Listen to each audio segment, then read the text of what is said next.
Hello বন্ধুরা, এই যে দেখতে পাচ্ছ আমরা এখন পিঠা বানাচ্ছি।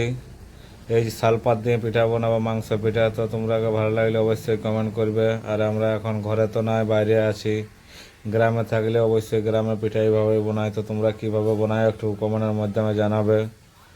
আর এই যে দেখতে পাচ্ছ শালপাত দিয়ে ঢাকাচ্ছি পিঠাটাকে। এখন শালপাত দিয়ে এটা মাংস পিঠা বানাচ্ছি।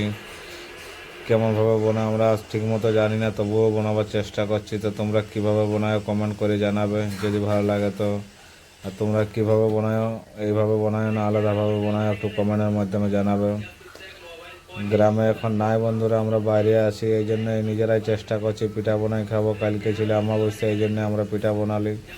বাড়িতে গুড়ি কিনে নিয়ে আলি, শালপাতা নিয়ে আলি। আর এই জায়গায় শালপাতা দিয়ে ঢাকে এখন পিঠা বানাবো। আর এই তন্দুর ভাটির উপরে দিয়ে সেঁক দিব আধা ঘন্টা, এখন তবে পিঠাটা হয়ে যাবে। তো তোমরা দেখতে থাকো ভিডিওটা বন্ধুরা। তোমরাও কি এভাবে বানাও পিঠা আলাদাভাবে বানাও, একটু জানাবে কেমনভাবে তোমরা বানাও। আর ভিডিওটা ভালো লাগলে অবশ্যই কমেন্টের মাধ্যমে জানাবে কি ঠিক হচ্ছে কি না হচ্ছে, তোমরা কীভাবে বানাও। এই যে দেখতে পাচ্ছ আমাদের এখন ঢাকা দিয়ে দেবো পিঠাটা। ঢাকান দিলি, ঢাকান দেওয়ার পরে এই যে দেখতে পাচ্ছ ভাটের উপরে দিয়ে দিলি, এটাকে সেঁক দিব বন্ধুরা এখন আধা ঘন্টা।